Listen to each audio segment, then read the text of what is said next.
père éphémère. Mokwandomolo libeko ya mboka ekomi likola moto nyonso. État de droit de mokonzi beton alingi démocratie avec séparation de pouvoir. Congo ya faci banguna bazangi maloba argument bakozwa wapi basi réfugié na démagogie. Faci umela na mwende na yo.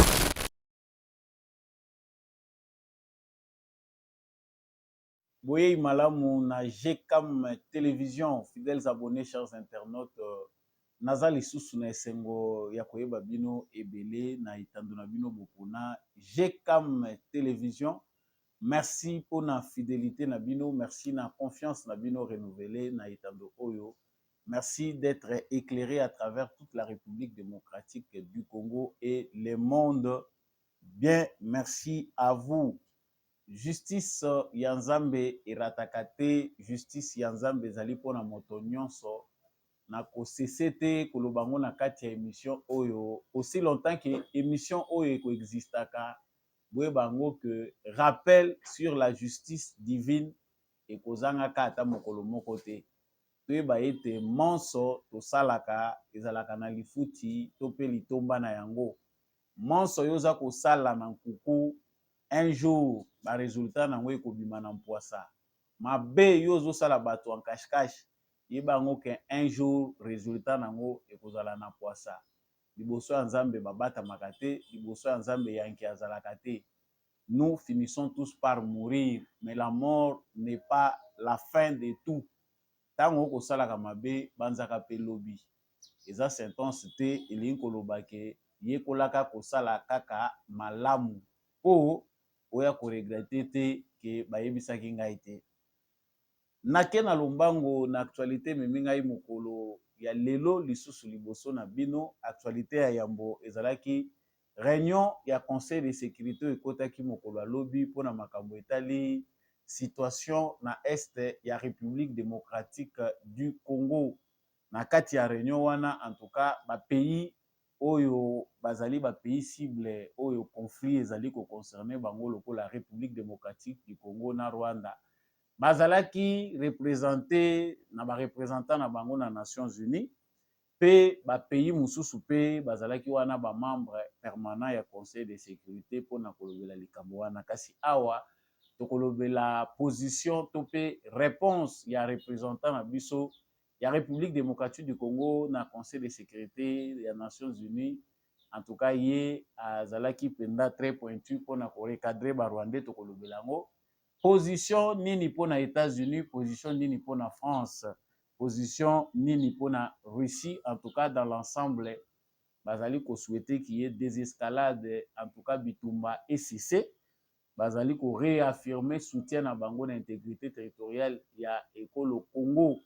Oyo ezali indiscutable pe bazali kobenga ba protagoniste ko cesser ko soutenir ba mouvement rebelle na bangambo nyonso pour le Rwanda ba rappeler ye oyo basi ba yebisa ye pour na Congo ba rappeler lisusu donc il y a équilibre nous allons en parler mais reçu pe azali na lolenge na ye oyo apeseli pe position na ye tokolobelango na kati ya émission oyo na sima na yango ba sanction ya Nations Unies elandi en tout cas kolandisa ndenge ba membre wana permanent ya Conseil de sécurité bango nyonso ba souhaitaki que ba sanction ezala initié à l'encontre ya bato bazali kokamba ba mouvement terroriste ezali kaka M23 te mais pona bango ba visaki pe FDLR na kati émission oyo tokolanda ba sanction oyo Nations Unies azui contre certains individus oyo bazali kokamba ba mouvement lokola M23 na FDLR.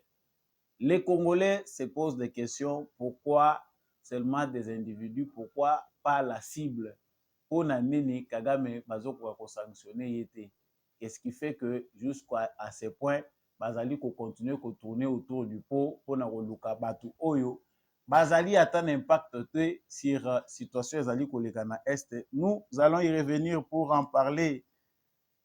Tokolobela na kati ya émission na biso ya mokolo ya lelo ba jeune tuti ya Masisi ba projeter manifestation pour na le 22 oyo ya mois tozali en tout cas ezali mokolo alobi bango bakomelaki gouverneur ya ville ya Kinshasa marche na bango ekokende kosukela na place des évolués bango bazali kocontester en tout cas bazali kosala marche de soutien mpona kodénoncer e bango mpe bazali victime chaque fois Rwanda mpe emasakraka bango bango batindi mutu te alobelaka bango aloba na place na bango basengi Kagame a défendre bango te sincère ou une démarche justement pour combler le vide qui existe oyo bato nyonso bazali kotuna pourquoi ces gens-là qui sont d'origine rwandaise ne haussent pas le ton lorsqu'on a besoin de leur voix concernant l'agression dont nous subissons que nous subissons par les Rwandais. Pourquoi ces rwandophones-là, ces Congolais d'origine rwandaise, ne sont pas là présents pour répondre lorsqu'on a besoin d'eux pour clarifier cette situation. Parlant toujours de ces sujets, l'association Isoko Europe, bato bayebi association wana ezali mingi association ya ba originaire rwandais oyo bakoma ba congolais en tout cas basala association na bango na kati ya République démocratique du Congo kombo nango Isoko bazali na organisation na bango à l'intérieur comme à l'extérieur du pays baza na ba Canada na États-Unis bazali pe na Union européenne bango bakomeli premier ministre ya Royaume de Belgique po akali basenga oyo ezali bosenga na bango bokoyoka lettre na bango nini oyo bango bazali kosenga na ye et pourquoi en ce moment nous y reviendrons yambo ete tosilisa tokolobela pe nomination ya général major Chiko Chitambwe oyo azali nommé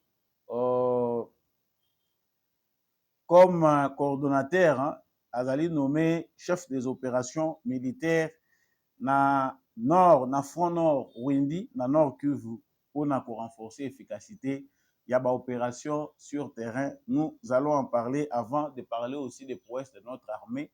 La route nationale numéro 2 est vraiment sous contrôle de notre armée. Ça, c'est au nord Kivu. La vallée de Kibaya, près de Kibumba, à la frontière avec les Rwandais, est en totalité sous contrôle de l'armée et les résistants de l'autodéfense. Voilà tout pour l'actualité que nous allons aborder tout à l'heure avec vous. Napesibino encore une fois de plus. Merci. Dengue. Boponi fréquence ya malamu oyo maloba eloba maka sans complexe, banalise ezalaka sans émotion. Vraiment, soki ozana nous abonner na chaîne na biso GCAM télévision esengeli yo s'abonner pour koma moko ya ba éclairé moko ya bato yo bamona kapenda makambo na pole nyonso. Il faut ko zanga te ko liker pe ko partager vraiment actualité au na voisin. Ko hésiter peut-être ko tika commentaire depuis wapi yo zali kolanda émission ya mokolo ya lelo. Voilà, d'entrée de jeu ndenge touté kolobela ba sujet na biso na sommaire esengeli to ba ki réunion moko esalemaki ya conseil de sécurité en tout cas l'espace il y a une semaine. C'est 2 réunions du Conseil de sécurité des Nations Unies initiées par la France. Initiative wane outi na France pour na kolobela makambo etali este ya République démocratique du Congo. Situation wana yango bango ba vandelaki. Mais chaque fois ba vandaka boye ba Congolais tozalaka pas un peu dessus mais tozalaka totalement dessus pour oyebimaka kuna ezalaka nango satisfaisante par rapport ya batante na biso ba Congolais.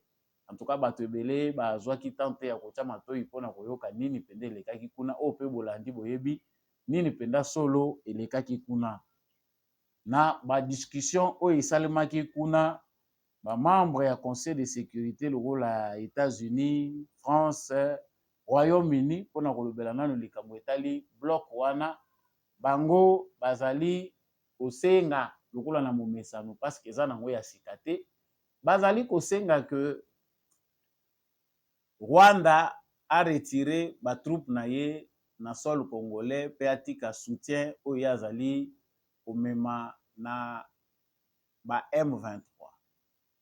De la même manière bazali pe kosenga na armée congolaise a cessé na collaboration na ye na ba FDLR.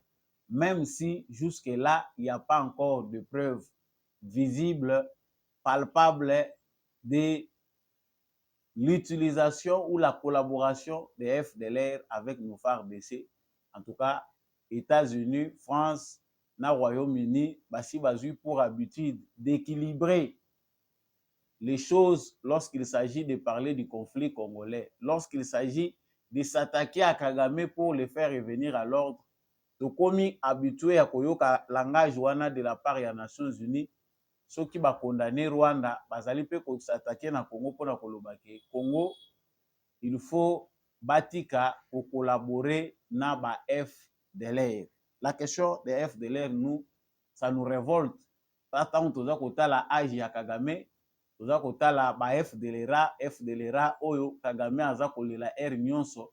Oyo pe ba pays oyo ba utiliser Kagame bazali ko répétaka chaque fois FDLR. Partant na neo génocide de Salemaki tino tant oyo tokomi ba FDLR yango bazalaka na sol congolais baza ndenge nini. Il y a 10 ans passés, il y a encore des années, je ne sais pas, 9 ans, 10 ans passés, plusieurs fois, sous Joseph Kabila, l'armée rwandaise est entrée sur le sol congolais officiellement pour traquer ces FDLR-là, les ramener au Rwanda. Y avait-il encore un autre point où Bango Baborda qui était ici, Kawapi Bakoma qui était pour la question de FDLR. D'où nous avons compris que les FDLR ne sert que de prétexte na Paul Kagame pour na justifier l'agression na ya Congo. Mais langage wana ezali toujours utilisé par Kagame, Paul Kagame. S'il ne s'agit pas seulement ezali kambo ya ba FDLR, mais Paul Kagame a peur des Hutus qui sont pour la plupart qui ont accepté Bashiba Mikomisa na bango ba Congolais. Certains n'ont même pas eu le temps de faire des formalités administratives. Ils ont profité du désordre qui s'est installé au Congo pour devenir des Congolais automatiquement. Statut na bango ya ba réfugiés ebele babwaka yango babwaka ngunda na Congo sans que l'administration moko proprement dite évende la dossier na bango pona koyeba qui est réellement congolais, qui peut devenir congolais, qui peut ne pas l'être pour garder statut de réfugié.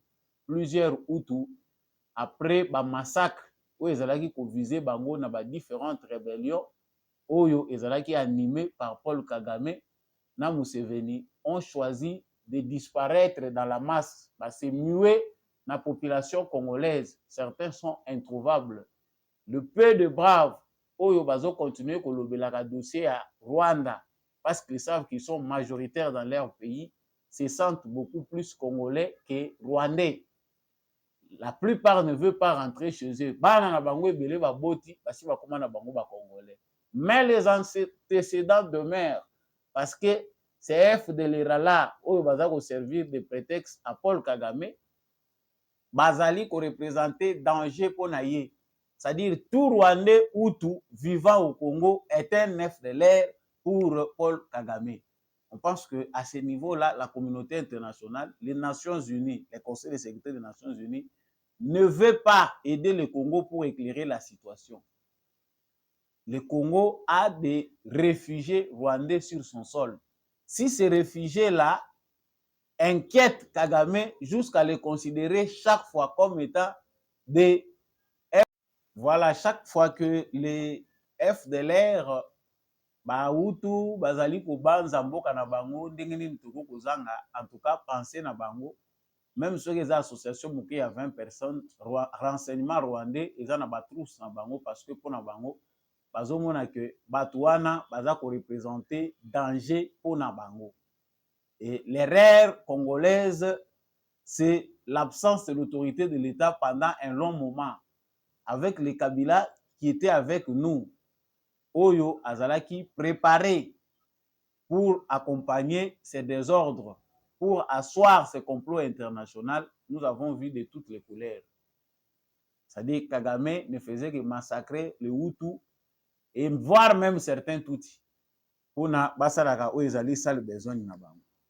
Mais tant au Conseil de sécurité ezali koloba baza ko initier oyo bango bazobenga ba sanction. Donc ils doivent sanctionner ba M23 bato FDLR. En tout cas biso ezali kotuna biso makambo ebele. Nous avons beaucoup de questions à nous poser concernant makambo eza koleka.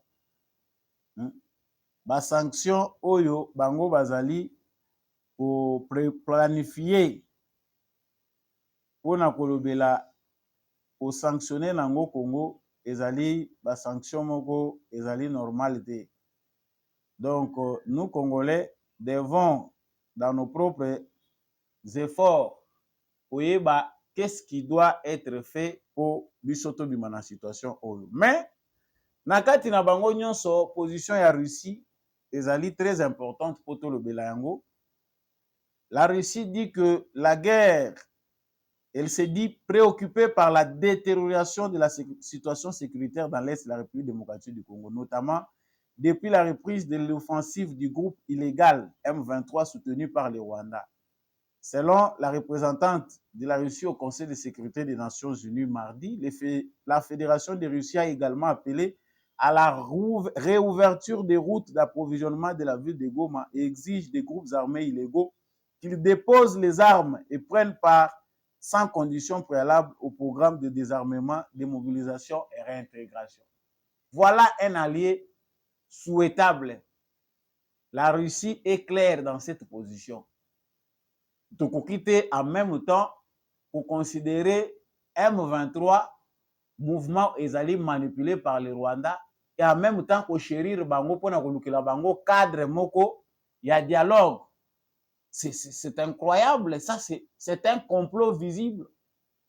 Comment mouvement o ezali sanctionné par bino et koki ko continuer ko inquiéter et puis bino moko bozolo bango na langage na bino qu'ils sont appuyés par le Rwanda. Les FDLR n'attaquent pas le Rwanda. Ces FDLR là sont imaginaires dans la crainte qu'a Kagame que les Hutus ne puissent se réunir et s'en prendre à lui parce qu'ils sont majoritaires. Il doit craindre toute organisation Hutu. Qu'il soit dans quel pays, lorsque les Hutus veulent s'organiser, en tout cas, ça pose problème. Il a mis en place une structure pour traquer tous les intellectuels Hutus de manière à ce qu'ils ne parviennent pas à s'organiser. Ils peuvent là facilement manipuler des Hutus moins intelligents qu'ils vont utiliser dans sa politique pour dire voilà, nous avons réussi à unifier le Rwanda malgré ce que nous avons connu avec les génocides. Nous avons fait un grand travail pour que le Rwanda aujourd'hui soit une nation unifiée. Les Rwandais vivent dignement et très calme. Les Occidentaux savent que c'est un mensonge. Mais la Russie ici est très claire et nous montre que l'Occident est hypocrite dans sa prise de position.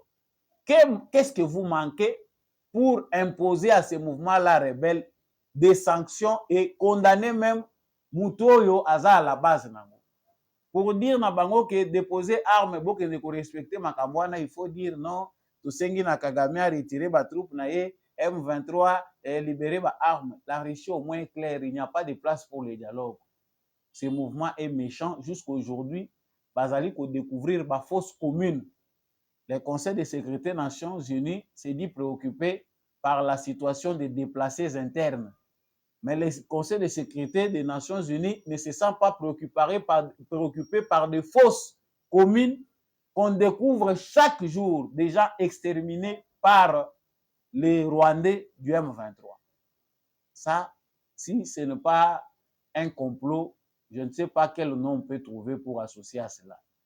Donc, pour Nabango, bazali toujours ko préconiser que bitumba ezala te dialogue esengeli ezala. Mais na kolanda nyonso na landa ki ezali na esengo nanga ezali toyoka mwa maloba muke oyo représentant ya République démocratique du Congo na Nations Unies alobaki simande tozo.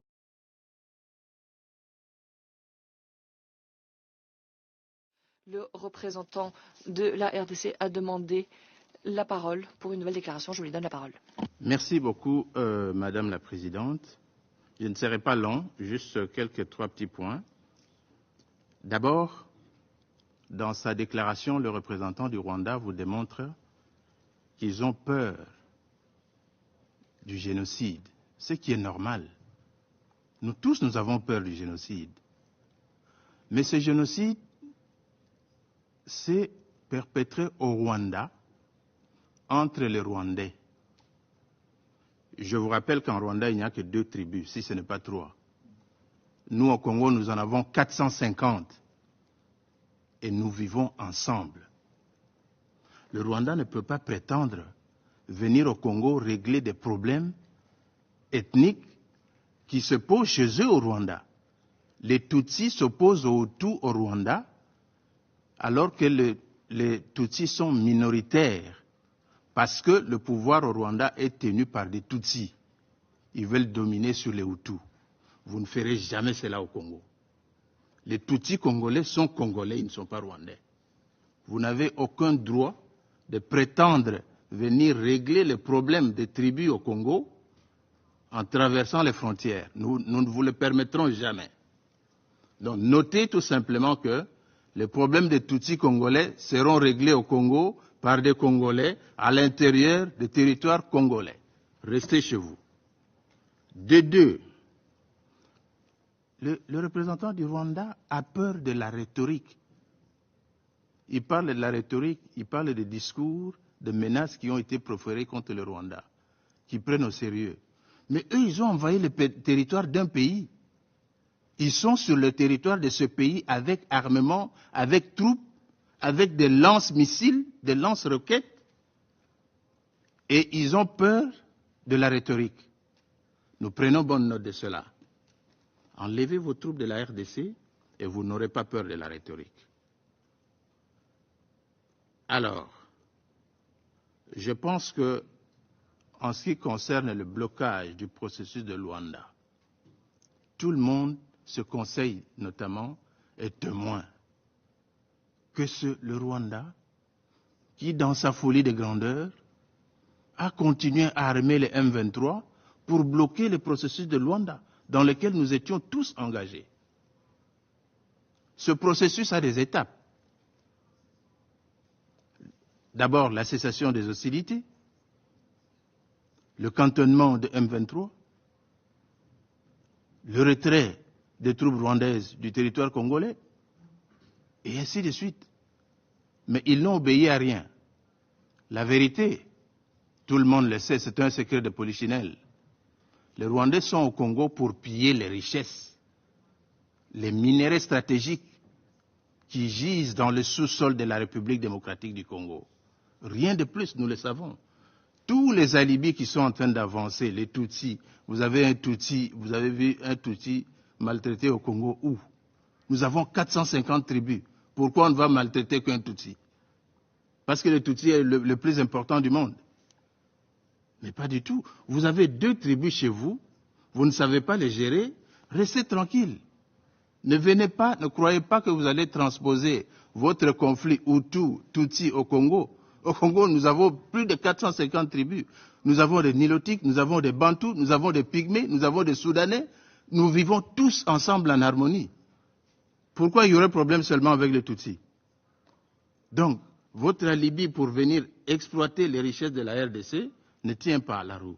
C'est depuis 1996 que vous développez cet argumentaire. Ça ne tient pas la roue. Le Conseil est fatigué de vous entendre dire la même chose. Quittez le territoire congolais. Vous vous êtes assez enrichi comme ça suffit quand même. Chaque chose a une fin. Merci, Madame la Présidente. Je remercie le représentant de la République démocratique du Congo de sa déclaration. Je n'ai plus d'autres noms d'intervenants sur ma liste. La séance est levée.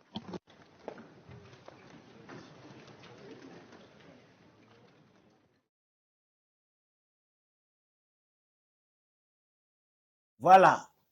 Bolandi Malamu, représentant de la République démocratique du Congo, dans le Conseil de sécurité, il a développé en quelque sorte la position du président de la République lors du mini-sommet au Salemaki na Addis Abeba na sommet à l'Union africaine. Mini-sommet oyo ezalaki sous médiation de Joao Lourenço, le président Félix Tshisekedi avait repris les mêmes propos pour dire, avait parlé dans ce sens-là pour que Kagame akoki te kosinvente que ye azali capable koya kosécuriser bacitoyen ya mboka mosusu.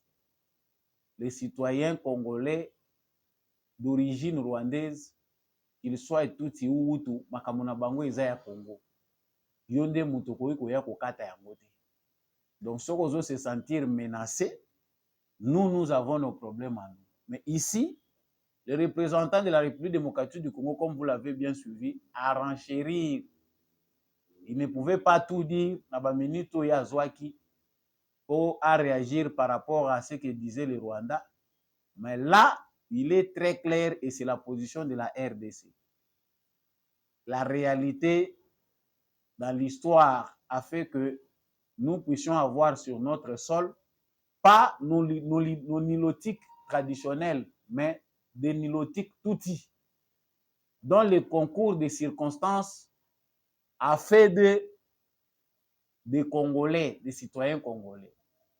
Nous pouvons dire qu'en commençant par les années 1932, et on remonte, il y a eu une situation qui a créé des Congolais allochtones qui venaient d'ailleurs, qui sont venus, qui ont été implantés ici chez nous. L'administration belge a transplanté un grand nombre de Rwandais pour les amener sur le sol congolais. Ça, c'est une réalité. Les Bisengimana ont fait aussi de leur manière sur base des complots qu'ils maîtrisaient déjà à cette époque-là. C'est long plan Nabango Babandaka depuis longtemps. Ça aussi, c'est autre chose. Mobutu a été roulé en quelque sorte par Bisengimana père. Ils ont fait ce qu'ils ont fait. Donc, à chaque étape de notre histoire, les Tutsis ont avancé. La réalité historique a voulu que pour qu'il y ait de l'ordre, Bissotos à la perdante devant la communauté internationale, où il y a comment la juge face à de multiples accusations, il y a tout que on ne veut pas nous reconnaître. Nous sommes nés sur le sol congolais, mais on dit de nous que nous ne sommes pas congolais. La sagesse congolaise a voulu gérer ces problèmes-là comme ça. On a bateau, baza ko continuer ko incriminer Tshisekedi mutabele que baza ba congolais. Lisez bien l'histoire et réfléchissez beaucoup. Si vous êtes capable de trouver une conclusion, vous verrez que c'était la meilleure des conclusions sur le plan du droit. Batouana tokoyi ko gérer bango pour éviter que ba continuer ko utiliser bango pour na ko déstabiliser biso. C'est ainsi qu'on reconnaît sur notre sol des citoyens congolais d'origine rwandaise. Mais eloko oyo toza ko beli lango mingi ba autorité na biso bazali ko prendre nango vraiment conscience te bazali ko utiliser tolo ba usage ya ba mots ezali un peu abusif parce que tozali na profondeur te lorsque tozali ko user na ba mots to peut tozali ko employer certains termes na koloba ete les Tutsis congolais sont des Congolais et leurs problèmes seront gérés au Congo. En tout cas, l'idée dans la forme, elle est bonne. Nous apprécions cette idée-là parce que Kagame, Aza Moutou a Kongo ya s'ingérer dans Makambo Congo. Il n'a pas raison dans ce sens-là. Mais on pense aussi que nous amenons un désordre sur notre sol lorsque nous employons le terme Banyamulenge, les Tutsis congolais, et ça devient un langage officiel. Nos officiels ne font qu'utiliser ce langage-là. Parce que quand on dit les Tutsis congolais, on est aussi obligé de dire les Hutus congolais. Alors que chez nous, on avait nos nilotiques, mais on ne parlait jamais des Tutsis. On avait des Soudanais, des nilotiques, des Bantous, des Pygmées. Nulle part dans la classification de la morphologie ici des personnes vivant ici dans les territoires qu'on appelle aujourd'hui ici les Grands Congo. Donc, nous devons être prudents. Si, pour certains de nos politiques, l'histoire manque, parce que tous dans la catégorie, il y a des politiciens qui sont l'histoire et Congo, ils ont échappé là-bas. On ne peut pas devenir politicien si on ne maîtrise pas bien l'histoire de son pays, si on ne maîtrise pas bien la géographie de son pays. Et ça, c'est un élément essentiel. Il y a connaissance. Oyo, un homme politique, Moutou Azali, Kolinga ko servir Congo, et Sengeli Azala na base wana. Ata oza très intelligent.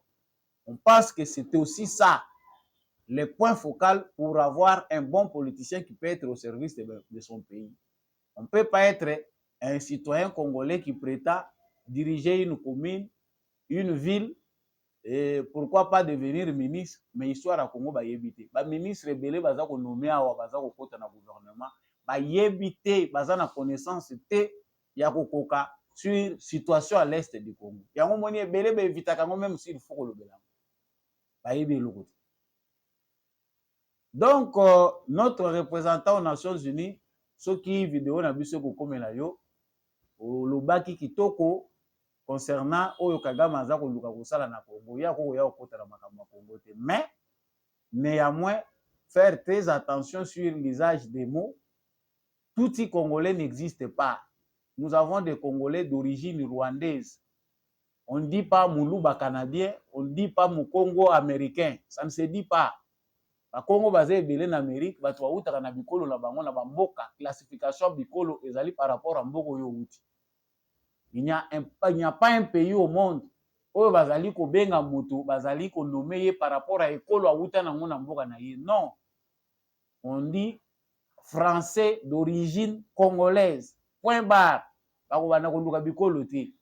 Tous les Congolais qui sont devenus, qui se sont naturalisés français, on dit d'eux qu'ils sont des Français d'origine congolaise. Point barre.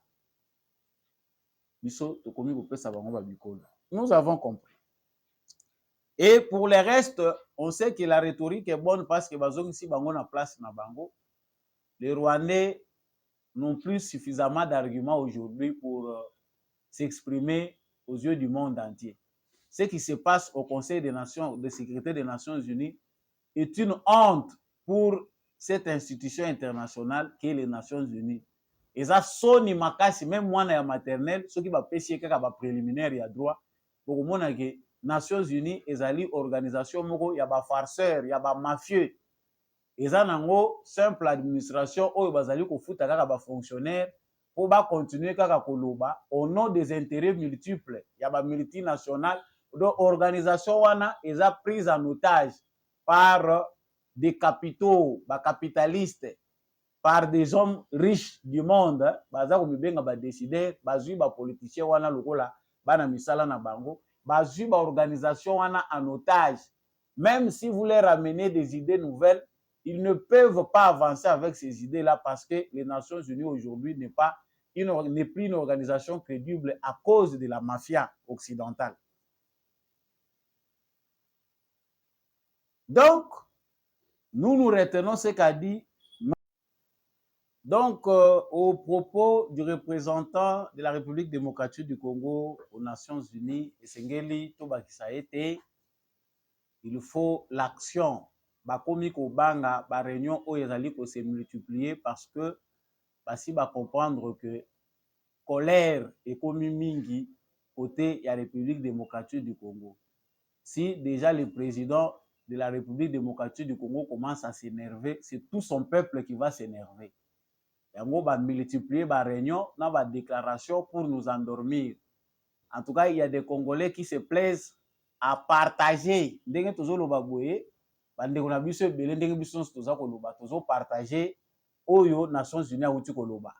Tozo partager ba déclaration, ba décision Nations Unies alobi na Rwanda a retirer ba troupe na ye, aza kozwa ba sanction. En tout cas, iloko moko te ta naza kotala ba sanction awa tomoni ba sanctionner Willy Ngoma, balobi bakisi lisusu soki nani général moko ya FDLR, bango mutu bayebaka bango bien. Batina moko ya ADF, batina monsieur Michel soki Rukunda azali commandant chef militaire ya groupe Turaneo. Turaneo wana ezali ya batuti dont les États-Unis maîtrisent très bien. Mais batoyo bango ba sanctionnaka de manière ciblée boy. Donc balakisaka biso ke bango bayebi mango malamu koleka na biso moko. Bayebi bango très bien. Tant ozomona ba américain baza kolinga ko sanctionner ba responsable ya ADF ndenge basalaki yango je pense na 2020 ou 2019. 6 responsables de l'ADF bayebi bango ba kombo balobi ba gelé na ba bien na ba voir na bango na territoire américain. c'est-à-dire na trésor américain soko zaka na ba bien na yo États-Unis za kuna ba bloquer yango ba gelé c'est que ba yebi bango malamu de la même manière qu'ils les utilisent. Voilà pourquoi biso tozali ko bakisa certitude na o toza ko loba que le M23 n'existe pas, c'est l'Occident, c'est les États-Unis, c'est la France, c'est le Royaume-Uni qui sont derrière cette manipulation là que nous concevons comme un chantage pour continuer à exploiter nos minéraux, nous dire non stop. Bandeko nanga ba congolais oyo nyonso esalami oyo eza colère na biso mutu esali mbangu ba réunion oyo ekota. Et quand on voit la conclusion de toutes ces réunions de conseil de sécurité et les sanctions qui s'ensuivent, on sent qu'il n'y a pas une bonne volonté pour sanctionner les vrais coupables, qui est M. Kagame. Kagame azali fabrication occidentale. Nous, Congolais, nous souffler. États-Unis, tant azali na souci à sanctionner. À Salaki en 2013, si je ne me trompe pas, contre Rwanda. A kati aide oyo ba pesa ka bango ti lelo Rwanda za ko vivre na bambongo na bango tozo ko sentir eloko moko te parce que baza ko retirer bambongo na bango te bamoni que ça il faut ba continuer na Kagame vide leurs aides tant ba aide na bango eza ko continuer ko encourager Kagame, c'est-à-dire ils sont pas prêts à les sanctionner azala na bon chemin. Voilà pourquoi nous eza moment te biso to se dépasser. Moi ces derniers temps naza ko échanger na bande ko belé. En tout cas, les Congolais se fatiguent facilement face aux informations. Ah, tout le monde est comme grave. Et comme penda grave, makambango, ils ont mon année, comme le sous pire. Et comme pire, et comme boye peli moto parce que va sentir, ba yoki résistance. Ba manifestation, et landani, ou eza ko salema partout dans le monde. Ba manifestation, ba Congolais. Et qui ko bouger, bango balinga kangote. Nous ne devons pas considérer ces assises comme des acquis. Ba diplomate congolais ba yate ko vandisa mitema na biso non, il y a des solutions quelque part. Faux. Nous n'avons plus ce temps-là. S'il faut manifester, il faut manifester. Ba manifestation, il faut seulement ba manifestation d'envergure. Soki ba manifestation ne ko salema te, en tout cas, bino moko ba congolais boyebi oboko koloba. Que ceux qui prennent cela comme des acquis, ba les Américains, les Français, les Britanniques et l'autre seul bango baza ko banga pour ne citer que ces trois pays là au bango baza ko banga sur le peuple congolais ba comprendre que Tshisekedi a kotomboka parce que peuple na ye abandi tension bandi ko mata tension a congolais banda ko yoka kana ko sonde opinion mais ba moni mena que congolais a komi ko suka mutema magamusu peza la soki na mpendo suki mutema bien te moyen solution pays ezate et ana ba circonstance musu esala ki pour faut tomboka ko tomboka na peza ya masekita to za non pacifique ou bien pacifiste, il faut normalement s'énerver makasi. Ba mona pena ko s'énerver pour ba comprendre que trop c'est trop. Biso tozala ba pro-violence pro-violence. Nous sommes des non-violents naturellement de par l'éducation que nous avons reçue, mais on comprend que la terre que nous habitons est une terre de loups. Donc il faut bunda pour bâtir que la open espace na yo vital. Donc, si le but est pacifiste et libéral, en tout cas, tu peux bénéficier de l'autre côté. Nous devons aller à un point où, même s'il faut saboter tous leurs intérêts, il faut que à un point. Barbarie, on va dire que les pays arabes, barbarie, le terrorisme, ce sont des absolutisme na bango, balingi kotike la baninga ate espace vitalité, bango mutu va créer terrorisme. Et à la ligne où vont les choses, dans des pays peuplés comme le Congo, chômage est à 100. Batbana, ba jeunes, bazako kufanzala, ba vandeli, ba minéré. Vous venez vous exploiter à travers les rébellions. Un jour, ça va se retourner contre vous. Est-ce que le peuple congolais sera toujours en mesure de gérer les gens jusqu'à quand? Ceux qui t'ont dit, américains, t'ont dit, français, t'ont dit, britanniques, le Congo, oyo mobimbe kokoma ya ba groupe rebelle, parce que biso nyonso tokokoma ba rebelle, tokokota bazamba. Plus chaque jour on se révolte, chaque jour on est en train de trouver, de chercher des moyens. Il y a autodéfense, on se défendre. Et ça deviendra plus dangereux que ça. Le lot oyo mwana même ya maternelle mabe komi kokota passe ba komi ko banga ba moni que idéologie ezo se développer na Congo et komi yakanda. Non botika.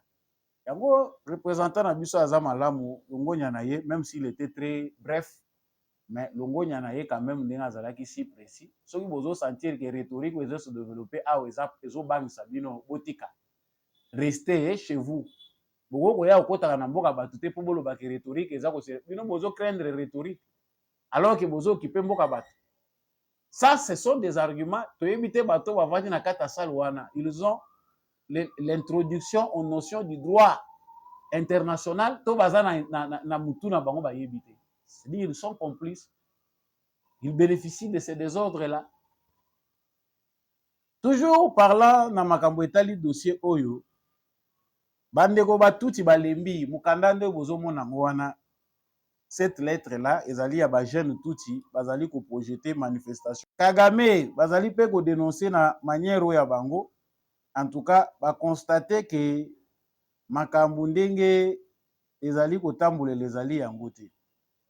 En tout cas, la lettre, c'est l'information pour la manifestation pacifique à son excellence, monsieur le gouverneur de la ville, province de Kinshasa. Excellence au regard de la situation catastrophique dans notre pays, tenant compte de la souveraineté, nous, la population congolaise, conformément à l'article 26 de la Constitution de la RDC, nous dénonçons et montrons à la face du monde notre indignation par rapport au mensonge de Kigali, un pays agresseur sous le nom de notre ethnie, Tutsi congolais, Banyemera et Banyamulenge, d'où chaque fois depuis 1996 jusqu'en 2024 sous notre abri, sans notre volonté ni consentement. En effet, le Rwanda nous massacre en RDC, partout et chez eux au Rwanda, Mundende et Kamira à 1997, et au Congo, et au camp de Kiziba le 22 février 2018, d'où notre marche de commémoration et dénonciation sera tenue. Sa date du 22 février 2024 à 10h, heure de Kinshasa, avec itinéraire de la place des évolués, ministère de la Justice, enfin à la place des évolués, et nous aurons les témoignages et prières. C'est bien clair là-dessus. Et ça, Congolais. Mouto aloba l'homme n'est bon, c'est la société qui les rend mauvais, à na part na ye, nene a raison.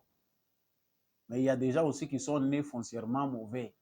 Makila ya mabe, na benga kabongo, il y a une race de vipères née.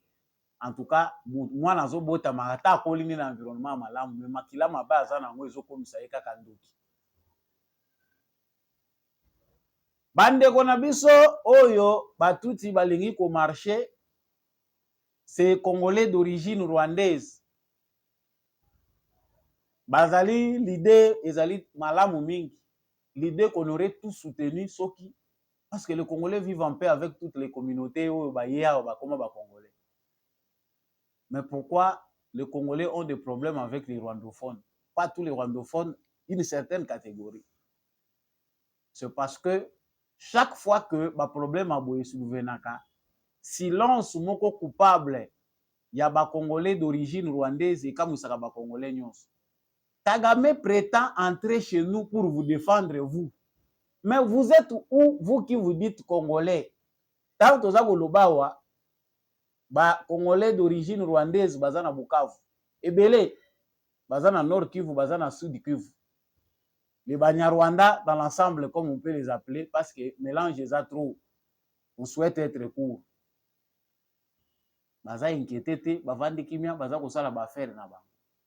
Mais il y a aussi un groupe oyo bango bazali aki na cause ya Kagame qui ne se sentent pas dans leur peau avec la nationalité congolaise. Ils sont congolais le jour, rwandais la nuit.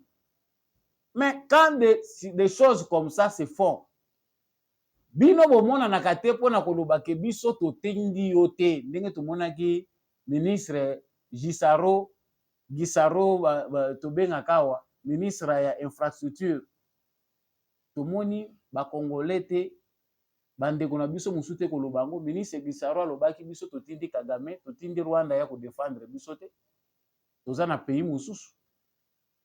Mais on sent que pour la plupart c'est dans les circonstances du complot international qui a fait de Kagame le président du Rwanda ont déversé au Congo. Ils ne se sentent pas congolais. Ils sont au Congo en mission.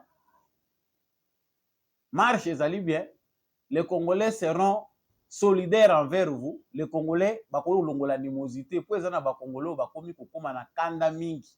Soka yoki Rwandais, peu importe tribune aye par rapport à Rwanda, les Congolais baza kobota kanda ou eza na nature na bangote. C'est parce que nos frères sont très hypocrites. Ils se disent Congolais mais ne se sont pas intégrés. Et loko toza kotune et loko ni nezanga ki bangoko, bakoma ki ba généraux, bakomi baza na la police, baza na armée, baza partout dans l'institution nyonso. Mais sauf Bolingwa Congo. Et ils sont là pour mission moko spécifique, bakatela bango mabele na bango bazwa ngo terre ancestrale. Mais ici je renchéris likambo ezozonga lisusu. Nalobelaka likambo ya Isoko oyo. Bandeko ya Isoko. Isoko ezali association ya batuti. Les Congolais d'origine rwandaise. Basalaki association na bango tokaki une fois tango bazalaki na organisation na bango, je pense Grand Hôtel ou wapi bazalaki. Ceux qui Hôtel du Fleuve, ils ont invité d'autres membres du gouvernement pour nous représenter bango, ba initiative na bango, tout ce qu'ils font. Mais dans l'ombre, ce que fait l'association Isoko, c'est un État dans un État. La plupart des membres de l'association Isoko, bazaka kanakacha ba dossier dans l'ombre. Ils se comportent en ennemi du Congo. Pour l'information na utayi kolobela awa, eza na lettre moko ouverte. Bakomeli na monsieur Alexander De Croo, premier ministre ya Royaume ya Belgique. Eza pona mbala liboso te ba tuti bakomela gouvernement moko ya bamboka bapaya. Avant ba mener des marches oyo, toza ko se souvenir qu'une fois président yambaki bango lisusu. Ba membre nyonso association wana. Toutes les deux communautés selon ba origine na bango na Rwanda, président yambi bango a rassuré bango ba disposition nyonso ezwami pour que qu'ils se sentent protégés ici au Congo comme ils se disent congolais. Pour ceux qui sont congolais, il ne faut pas prouver yango. Ce qui est comme prouver yango, c'est qu'il y a autre chose. Aux citoyens moko dignité. Mais ba lettre et association Isoko est aussi là. Souvent, chaque fois que Kagame se sent menacé, ceux qui voient que Kagame a commis très menacé, il y a une association Isoko, les moments où bango bakomaka mikanda pona kolobake, nous sommes en danger au Congo. Pour cette fois-ci, je vais encore lire pour vous la lettre. C'est une lettre Oyo bango batindeli premier ministre ya Royaume ya Belgique. L'objet de la lettre, nani a commis lettre wana nanu ezali Irène Kamanzi, présidente ya Isoko Europe. Objet, déclaration du 9 février 2024 de votre gouvernement sur les violences à l'est de la République démocratique du Congo. Nous, les réfugiés Tutsi accueillis et vivant en Belgique, réunis au sein de l'association Isoko Europe, exprimons notre profonde gratitude envers votre gouvernement pour sa récente déclaration concernant les violences dans l'Est de la République démocratique du Congo prononcées par votre ministère des Affaires étrangères, Madame Adja Lahib, le 9 février 2024. Nous tenons à exprimer nos encouragements pour cette noble attitude. Excellence, Monsieur le Premier ministre, nous souhaitons attirer votre attention sur le point suivant dans le souci de contribuer à des solutions durables et justes. Nous sollicitons une clarification de la position de la Belgique en tant qu'ancienne puissance coloniale dans la région des Grands Lacs africains, notamment en ce qui concerne son héritage et son impact sur les frontières actuelles.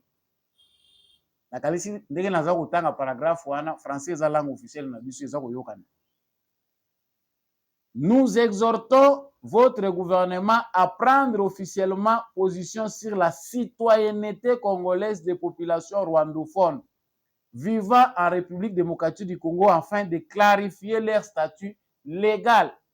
Nous encourageons vivement les efforts visant à promouvoir une coexistence pacifique et le respect de la différence entre toutes les composantes de la population en RD Congo. 3. Nous demandons une condamnation sans équivoque des actes de violence perpétrés contre les Tutsis du Kivu, les Banyamulenge et les Hema de l'Ituri, ainsi que des bombardements aveugles contre les populations civiles par le gouvernement congolais et ses alliés. Nous appelons à une réponse respectueuse des droits humains. Nous soutenons la justice, la mise en place d'une juridiction spéciale pour que les responsables des massacres, donc les responsables des massacres assument leurs responsabilités, que des dispositions légales soient prises pour contrer les discours de haine, y compris à de hauts niveaux du pouvoir congolais, afin de prévenir la propagation de l'idéologie génocidaire. Ainsi, le plus jamais ça aura son sens aussi pour les populations de l'Est de la République démocratique du Congo. Nous vous prions d'agréer, Excellence, Monsieur le Premier ministre, l'expression de notre reconnaissance et de notre engagement en faveur d'une paix durable et d'une justice équitable. Lettre wana ndenge na tangi yango eza clair comme l'eau de la roche. ezali pena clair, l'air français est très clair. Eloko moko ezwi ngawa génocide ya Kagame bango pe génocide. Donc quand nous là nous parlons génocide, c'est que génocide ezali nde batuti nde baza exterminé na Congo. Ce n'est pas le génocide des Congolais, les millions de Congolais qui sont morts, ça sont des vaches. Nalobelaki likambo yo na ba émission elekaki. Attention avec les mots que nous utilisons. Nous, Congolais, nous vivons ce que nous avons connu, c'est un holocauste. Parce que ça a une dimension internationale. Il y a un complot international visant à exterminer les Congolais, remplacer les territoires congolais, les habitants congolais, par des habitants venant des pays voisins. C'est un holocauste. Mais lorsqu'on parle du génocide au Congo, pour les Européens, pour les Occidentaux, c'est un terme à eux. Terme clé, oyo ba favoriser nango Kagame comme président na Rwanda. Et qui utilise souvent les Congolais d'origine rwandaise. Bazolo ba génocide. Ces Congolais d'origine rwandaise ne sont pas plus que les millions de Congolais qui sont morts ici au Congo et qui continuent d'être massacrés, enterrés dans des fosses communes à cause des richesses. Mais na moment yo toza koloba bandeko bazongeli plus jamais ça oyo bango baza ko s'attaquer nango ezali initiative ya gouvernement oyo tomonaki léopard na biso ya football congolais balati pona ko compatir na bandeko na biso bazali victime ya ba violence ya ba massacre à l'est du Congo. Plus jamais ça, c'est le slogan pour dire que tolingi komona ngo lisusu te, nous devons tous travailler pour que ça cesse. Bango po bandima plus jamais ça ezali ba intérêt ya communauté na bango nde eza menacé. Je retourne ici na début parce que là c'est là où c'est très important. Les membres de l'association Isoko, qui sont tous d'origine rwandaise, qui sont des rwandophones, demandent à la Belgique de clarifier sa position. Bazako solliciter après sa clarification en tant qu'ancienne puissance coloniale dans la région des Grands Lacs, notamment en ce qui concerne son héritage et son impact sur les frontières actuelles. C'est-à-dire les rwandophones qui vivent au Congo veulent voir clair. L'histoire n'a pas été bien écrite. L'histoire que nous avons appris, Oyo et Kaboli, ba frontière Oyo, bango bazo remettre en cause. L'avènement de Kagame à la tête du Rwanda invente une nouvelle histoire pour le Congo et pour le Rwanda, voire pour toute la région des Grands Lacs. Les Rwandais actuels, qui sont dirigés par Kagame, ont une nouvelle compréhension de l'histoire, au moins pour ceux qui sont déjà pris en étau par cette manipulation-là. Bato bango bazokende ko exiger Belgique aya kolakisa bango histoire lokola yo muto kolizaki yo muto landelaki makambo yo ya kolakisa biso. Pour eux, ils ont leurs livres bazala na théorie na bango baza déjà na oya bango vérité, les frontières oubliées au Congo. Pour eux, ba royaume na bango, empire na bango imatuti, en tout cas ba terre na bango tango bayaki kokata Belgique ndenge bakata ki Léopold da kataki empire na bango et se retrouva na ngambo koto ya Congo, mabele na bango ezalaka Kivu ezalaka mabele na bango. En tout cas bakombo boza komona na Kinyarwanda comme le Virunga, c'est en Kinyarwanda. Pour eux ça veut dire volcan. Bakombo ebele ya Kinyarwanda koti kuna ça veut dire que c'est leur terre. Il y a une erreur coloniale qui a fait que basa la partage mabe yango pona bango ezali ba terre ancestrale na bango, ils ne peuvent pas se détacher de leur terre. Et ça, c'est ce qui a été enseigné pendant toutes les années que Kagame est au pouvoir. Bautu nde bazalaki bazoba bayebaki histoire te. Bato bayebi histoire malamu ya Rwanda, oyo bafandisi yango eza batuti. Maintenant, ici, la question refait encore surface. À quel moment, ils ont un moment où Kagame a sans argument devant le monde, où le Congo l'a amené droit au mur, Félix Tshisekedi a mis un souka mur. Toi, tu ne peux pas t'ingérer. Ou qu'on prétendre que défendre tes communautés na Congo. Non. Ils allaient na droit na yote. Les problèmes congolais seront réglés au Congo. La moment où Yonde Isoko, association ya ba Congolais, hein, qui sont congolais, qui sont dans le monde des affaires, Baza Ebele, le président de la chambre Yamine. Makambweze Bela, Tokolo Bakaka. Toujours comme un point Oyo, nous acceptons parce qu'on nous dit non, il faut éviter les discours qui va amener, qui incite à la haine. Ça, haine était vérité pour établir. Ebele Bazaka Soki les Kamboyindi, Bango Bakimela na Rwanda. Parce que leurs frères, toutes leurs familles, leurs biens de valeur sont au Rwanda. Ici, ils sont en mission. Batandenge wana bozwaka bango bonomaka bango lisusu ba ministre. A profiter na moment oyo pona ko tirer attention, cher président de la République. Oza na identité ya batu oyo exercice na bango ya gestion en choses publiques na Congo ezali na ba doute ebele sur loyauté na bango na état congolais. La plupart des rwandophones qui entrent dans les institutions, toza kolandela histoire na bango bazalaka loyauté, ils sont pas loyaux. Nous les disons. Donc awa na Belgique dossier o bango ba vandeli ezali que balingi Belgique aya ko bandela histoire, Belgique ndaya ko kata. C'est to bandela tribunal. Tozongi na 1885, bosolola ka bien te bokata ka bien te. Donc vous êtes congolais en même temps, vous réclamez qu'on revoie les problèmes des frontières. Ici, c'est même histoire avec Kagame. Ici, on comprend que l'association Isoko au Congo, légalement enregistrée par le ministre de l'Intérieur, est une branche de Paul Kagame ici, qui travaille avec la bénédiction du gouvernement congolais, parce que ces gens-là ici, ils sont protégés. Mais lorsqu'ils sortent au pays, ils sont contre le pays. Ce sont des ennemis du pays. Donc, position congolaise et citoyenneté. Qu'est-ce qu'ils veulent de la citoyenneté? Combien de fois on doit vous dire que vous êtes congolais? Tous en balance voix, tous qui sont dans les Nations Unies, tous créer meeting ya munene, tous bengi sabatuti nyonso mukili to lobage. Nous avons des citoyens congolais d'origine rwandaise. Ba clarifier position na bango sur nationalité na bango. Donc, position sur la citoyenneté congolaise des populations rwandophones vivant. On vous donne la nationalité, vous réclamez l'origine. Histoire et comment maka bien été. C'est comme si à cette époque-là, bino bozalaka, et même si vous y étiez. Babande la histoire, bapesa bango nationalité congolaise d'origine. C'est-à-dire, barwandophone oyo baye à travers plusieurs moments na histoire, balingi bapesa bango origine. Quelle audace! Donc, la nationalité congolaise, elle ne vous suffit pas. Le fait de vous retrouver dans les institutions congolaises, ça ne vous suffit pas.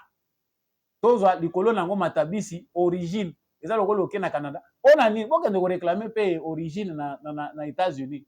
Lokola bozo botaka pe bana na États-Unis, bokomi pe ko espionner na ba Canada. Bobo tape bana kuna bo réclamer origine canadienne. Comme ça tondi mabino. Ça c'est révoltant. Ba massacre perpétré, ezaka ba massacre ya ba rwandophone. Bombardement aveugle. Quand j'ai parlé ici dans Tangi Communico, on parle de bombardement aveugle des populations civiles par l'armée congolaise. J'ai directement senti que nous sommes face à des gens qui sont contre le gouvernement, mais qui se disent congolais. Il y a chaque fois que les mouvements terroristes M23, qui n'est rien d'autre que l'armée rwandaise, marche, ba milliers ya bato bango baza ko benga ba réfugiés, bouclier humain na bango. Kagame forme des mineurs qu'il appelle des réfugiés, tout ils se battent pour leur terre, baza ko tinda bango sous le label de M23. Les vraies populations civiles, chaque fois que les M23 vient, et qu'ils sont déjà en position pour conquérir un endroit, bakimaka.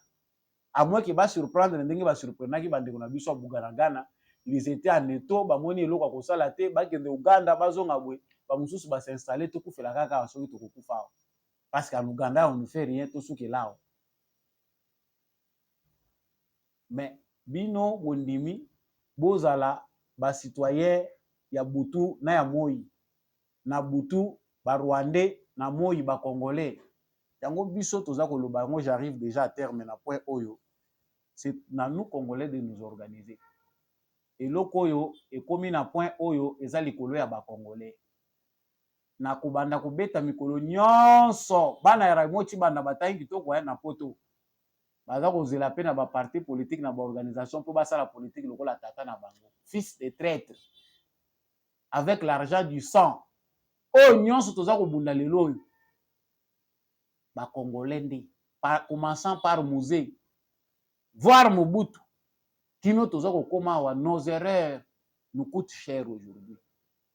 À cause du manque d'organisation, à cause du manque de l'unité. Toza koka ko se réunir te, toza koka ko s'organiser te, to lingi bomoko te, to lingani te. Lelo nyonso wana o lelo eza pasi pona ko résoudre batu bachango na mutu ya Tshisekedi ya memango ye moko. Eza ye yake ne kosala. Au moins, nous aurons compris que le complot est aujourd'hui démasqué. Tout le monde connaît d'où nous venons et qu'est-ce qu'ils nous veulent. Tu dis que aussi longtemps que Kagame sera au pouvoir, en tout cas, c'est difficile pour que Bandeko Nabiso, Batuti ya Rwanda, va comprendre que Bazalaka citoyen à cheval était. Soit ton cœur est quelque part et place Moussous aux Japon à intérêt. Et puis nous ne sommes pas des adeptes, citoyens du monde. Nous avons 4 nationalités. Nous, la patrie pour nous, elle est sacrée. On reste attaché à sa patrie. Patrie, nation, et ça kaka moko. Nous avons 2 patries. Ata papa na yo aza ici, papa uti koto, maman uti koto, mais na mutema, et ça kani loko moko evanda kawana. Et on a le choix pour ça. Pendant ce temps, na vallée ya Kibaya, près ya Kibumba, par des ça, continuer ko sala musala na yena ba résistant ba wazalendo.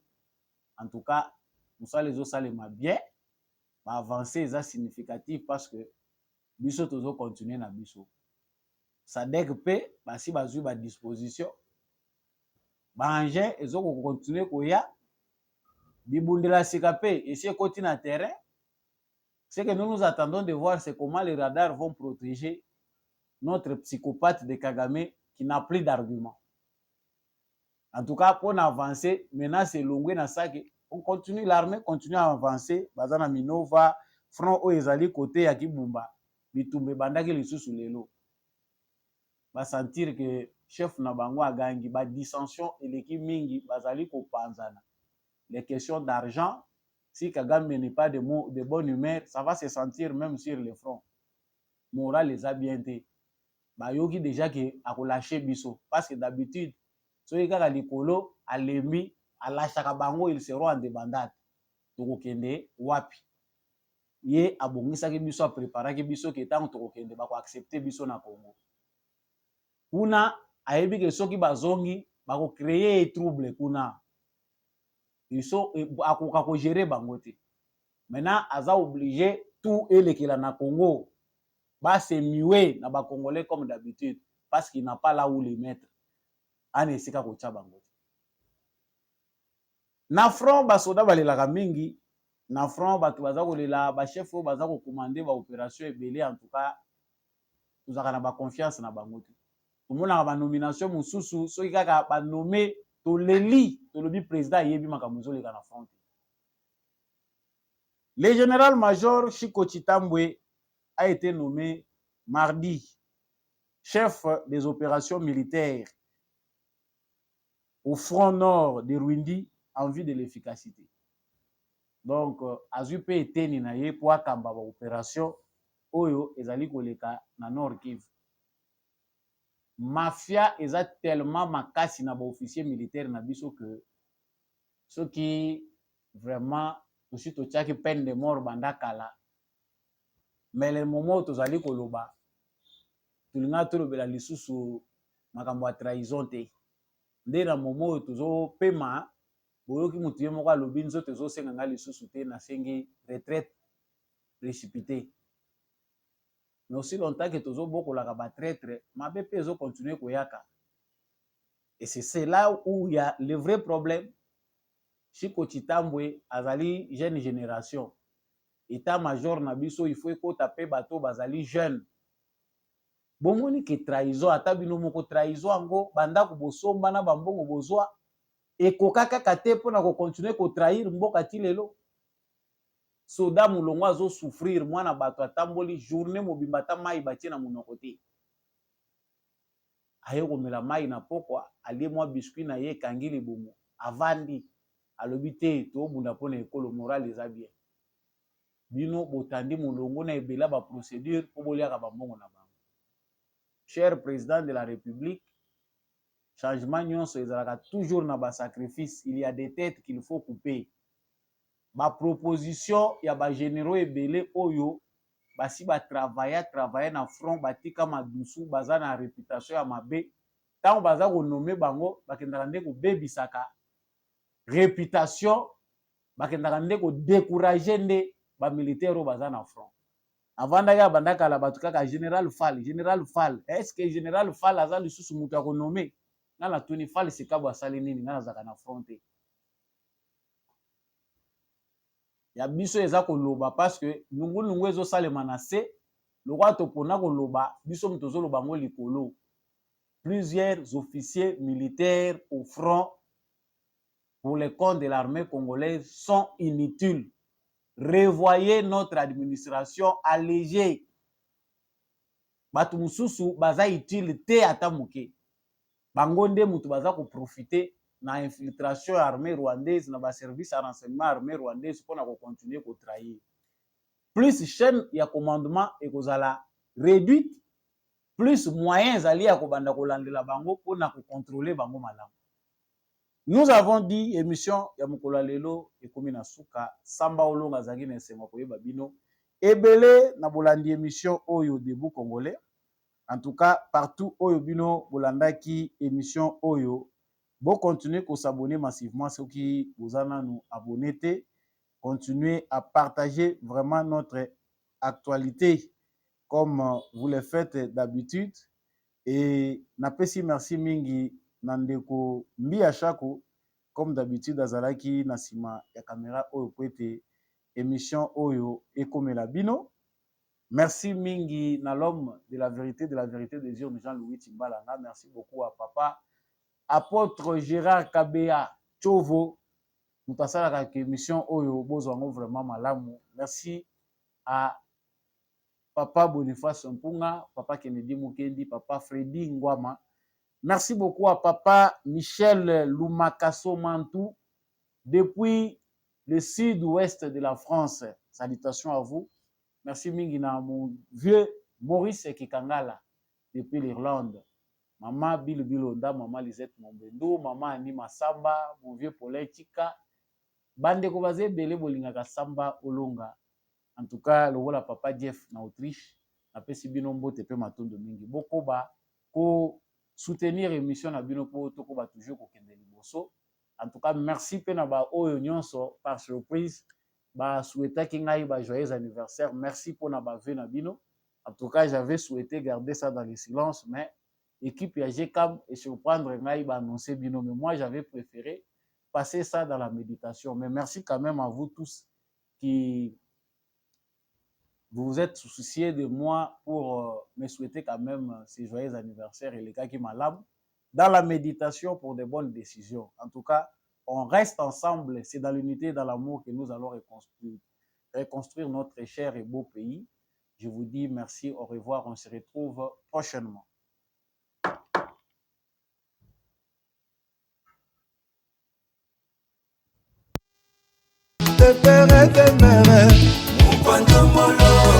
Libeko ya mboka ekomi likola moto nyonso état de droit de mokonzi beton alingi démocratie avec séparation de pouvoir.